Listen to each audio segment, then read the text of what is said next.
ગઈકાલે આ કાકા આવ્યા હતા આપણી પાસે એડમિશન માટે વડોદરામાંથી અને ગઈકાલે એમનું પાસે આધાર કાર્ડ નહોતું એટલે પાછા ગયા હતા અને લઈને આવ્યા છે એમના જમાઈ જમીન તમે જમીન વાહ અને તમારું નામ છોકરી પાયલ અંકિત કુમાર કઈ રહો છો વડોદરા વાઘોડિયા તમારું શું થાય તમારે સસરા મેં ડ્રાઈવર છું. રિક્ષા લઈને હમણાં જોડે લઈને ફરું કેમ મૂકવા છે એમને વૃદ્ધાશ્રમમાં એમને કોઈ રાખવા વાળું છે નહીં, મકાન છે નહીં. કોઈ નહીં એમનું કોઈ નહીં. મારા સાસુ ઓફ થઈ ગયા, મારા શાળા જોડે કોઈ સંબંધ નહીં. તમે નહીં હે મારી જોડે વરસ રાખ્યું. મારી જોડે અમે તો રાખ્યા વરસ, પણ છોકરીના ઘેર પછી બી બહુ વધારે તકલીફ છે. રખાય નહીં કે એમને રહેવું નહીં એમને બી ફાવે, ઓછું ફાવે. છોકરીને ઘેર કેવું કે થોડું એ એમને લાગ્યા કરે. એવું કશું ના હોય. વ્યક્તિ તકલીફમાં હોય એટલે છોકરો છોકરી કશું વિચારો. તમારી જવાબદારી તમારે રાખવાની ફરજ બને છે. તમે કાલથી એક્સાઇટેડ એટલા બધા છો, તમે કાલથી એટલા ઉતાવળા છો કે મૂકી જ દેવા છે ના, એમને જ આવું છે. કાલથી હું જોઉં છું. કાલ તમે એમને જ આવ્યા ને તમે હા. ત્યારથી હું જોઉં છું. આધાર કાર્ડ નતા લાવે તો બી તમને બહુ રિક્વેસ્ટ કરી કે આજે રાખો ને, હું કાલ આધાર કાર્ડ આપીશ, કાલ આધાર કાર્ડ આપીશ. સાચી વાત છે ને? હા. સાચી વાત છે ને? આટલી બધી ઉતાવળ શું કામ મૂકવાની? પણ કન્ડિશન જ એવી છે તો એમને શું કન્ડિશન છે બેન? તકલીફ છે ઘરમાં? આખી દુનિયા આવું વિચારશે તમારે જેવું તો દુનિયા અટકશે ક્યાં? બધા લોકો આવું વિચારવા ચાલુ કરી દે કે આપણે જેનું કોઈ હોય નહીં એટલે આપણે એમને વૃદ્ધાશ્રમ મોકલી દેવાના. ના એમને થોડી ડ્રિંક કરવાની આદત છે એમને પણ. ડ્રિંક કરવાની આદત છે. તઈ રહે છે ને તો ડ્રિંક કરવાની આદત એમને થાય જો છે. ડ્રિંક કરે છે. કોઈના ઘેર રાખીએ છે ને તો કમ્પ્લીટ રહે છે. અચ્છા હવે સગાવાલામાં બી એમની ખાલી બે બહેનો જ છે, બીજું કોઈ છે નહીં. તમે ના રાખીશું કેમ કહો છો? આ કાકાની ઉંમર, કાકા કેટલી ઉંમર થઈ? 60 ને 63. કેમ દારૂ કેમ પીવો છો? નોકરી કરતો ત્યારથી મજબૂર હોય. નોકરી કરતા તાર પીતા હતા? પોલીસમાં હતા. પોલીસમાં હતા. પોલીસમાં હતા? પેન્શન આવે છે? કેટલું આવે છે? 15 ની આસપાસ. તો અહીં જમા કરાવવું પડશે દર મહિને. એટીએમ બેટીએમ પાસબુક બધું અહીં લઈ લેશું. એટીએમ અહીં પૈસા અહીં જમા કરાવડાવીશ તમારે.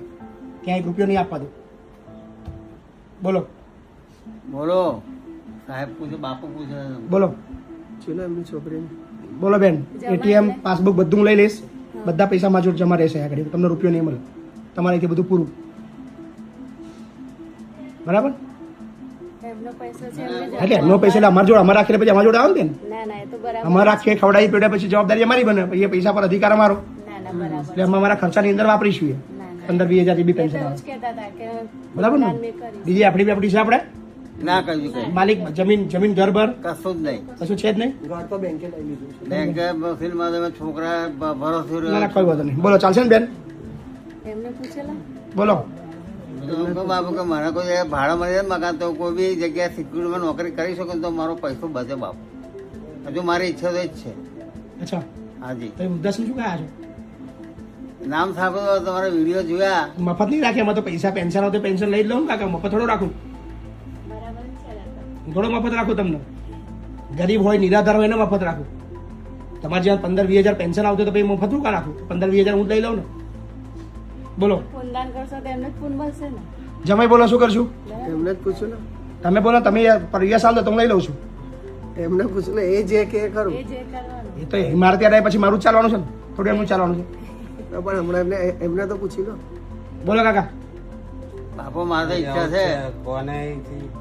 હમ હા કંઈક જો હવે નોકરી અહીં તો પછી રહેવું જ પડશે. એટલે પેન્શન હું લઈ લઈશ પહેલા કહી દઉં છું તમને. પેન્શન એ જમા કરી દેશે. હા. તમારે રોજ એટલે પછી તમારું ચેકબુક એટીએમ બધું મારી જોડે રહેશે બરાબર.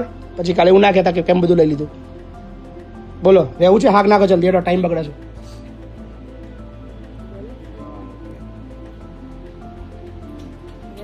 મફત રહેવું છે તમારે? એવું છે?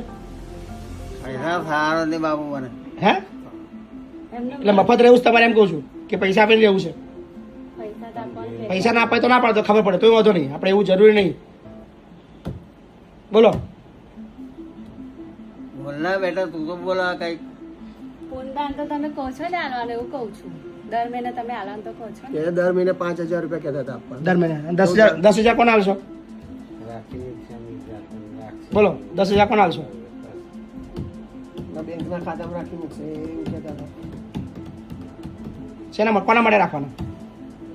તો તમને કોઈ પાલાવતો તો છે નહીં, કોઈ રાખતો તો છે નહીં, તો કોના માટે રાખવાનું? એમ કે તમને લો ને અમારા કોમમાં આવે. એમનો મેઇન પ્રશ્ન છે ને ડ્રિંક કરે છે ને એવું છે, બીજું કઈ પ્રોબ્લેમ નહીં. અમે એમને મૂકવા બેન એટીએમ ચેકબુક 1 રૂપિયો નહીં આલો, બધું મારી જોડે રહેશે. બોલો તમારે મૂકવા તો આ પાડો કે વાર્તા પૂરી કરો. હવે મફત રાખવાનું બંધ કરી દીધું અમે, હા ને? હા, પૈસાવાળો તો મફત નહીં રાખતા અમે. અત્યારે ચેકબુક એટીએમ બધું લઈશ, પછી એડમિશન કરીશ.